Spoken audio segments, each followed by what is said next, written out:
U.S. adversaries like China and Russia are stepping up efforts to engage in cyber attacks and disinformation campaigns.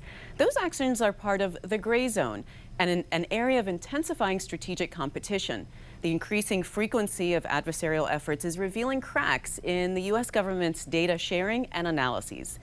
Emily Harding is Deputy Director and Senior Fellow for the International Security Program at the Center for Strategic and International Studies. Emily, welcome. Thank you. All right, so, I briefly mentioned this idea of the gray zone. Tell us exactly what it is.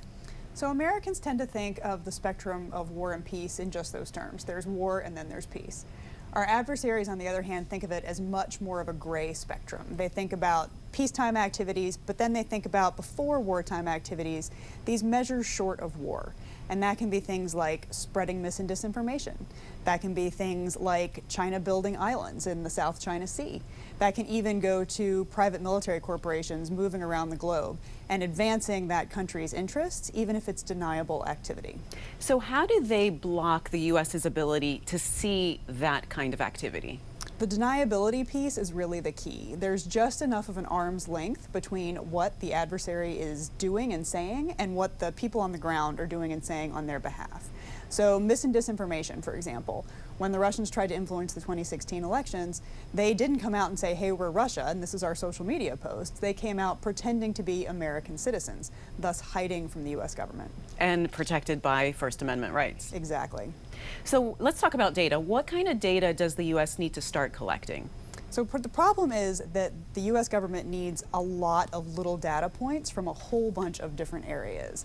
So you can look at social media as one area where data points would be helpful. A lot of adversaries reveal their activities there, but because, as you mentioned, with the First Amendment rights, it's very difficult to uncover what they're actually up to.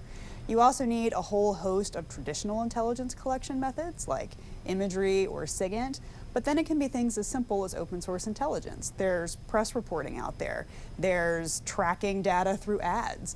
There's all kinds of opportunities to use publicly available information to track gray zone activity.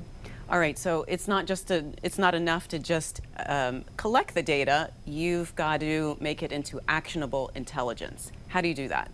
That's right, and it's the hardest part. So you can collect all the data you want, but if you can't search it, if you can't exploit it, if you can't gather it and manipulate it in different ways, then you're never going to know what you have in that data. So take, for example, imagery of a large area like the Pacific.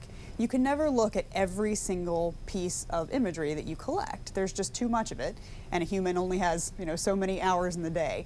But you can use tools like AI, ML to try and help you sort through that data. I would imagine this is extremely hard to understand this kind of activity. I mean, a tank moving or a bomb exploding, that's easy, right? This kind of thing is, how do you even detect this kind of stuff? Well, so you do need a large variety of information, and you have to have analysts who are trained to look for what we like to call subtle oddities.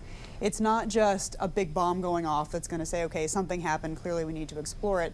It's seeing something come across your desk that's a little bit strange, and then saying, well, that's weird. How can I pursue it and dig a little deeper and see what else I can find? There's an organization out there called Bellingcat that has proven themselves extremely capable at this kind of activity. They can find one or two little things that look strange about the little green men, the private military corporations, and then from there track them all the way back to an organization like, say, the GRU, which is one of Russia's intelligence services. This is a private company? This is a private company, and they're very good at what they do. All right, so tell me about the Global Information Dominance Experiments. This was put on by Northcom. Right, so this is a real step forward by the U.S. military. And my colleague at CSIS, Colonel Matt Strohmeyer, has led this effort. So one of the things that they did was they took all of these disparate data flows and they combined them into one big database that was searchable, that was usable. Our colleagues in the military often talk about having to search 11 different systems to try to find the information that they're looking for. And you can imagine how much time that takes and how tedious it is. And you got to remember what you found on system 1 by the time you get to system 11. So what GUIDE did was they took all of these different data streams and combined them into one big data lake that was searchable, usable, and created a common operating picture for the operators. And it just dramatically speeds up what we can do as far as receiving information, analyzing that information, and then using it in, for example, a battle. And this is what JADC2 is trying to do, right? JADC2 will hopefully get there someday, where it has all of the different pieces linked together and usable instantly. Okay, but the linking is the issue here. It's interoperability. So how do you ensure that?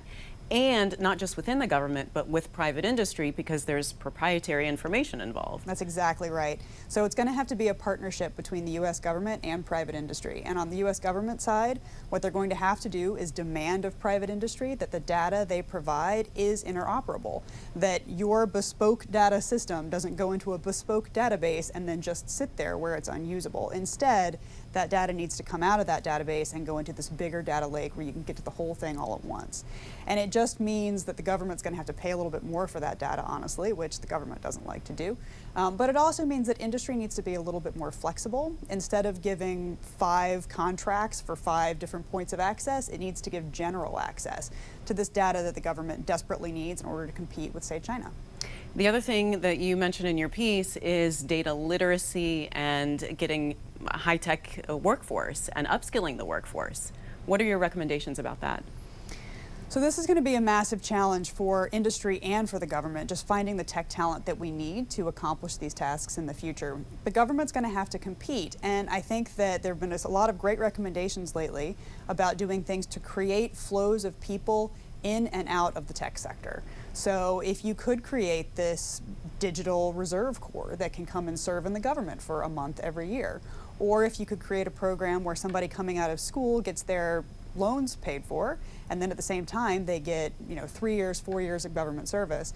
We get their tech talent, they get their loans paid off, and in the end, Silicon Valley gets a herd of really tremendous talent that understand how the government works and what the government really needs. All right, well, Emily, thanks so much for coming in. Nice talking to you. Thank you so much.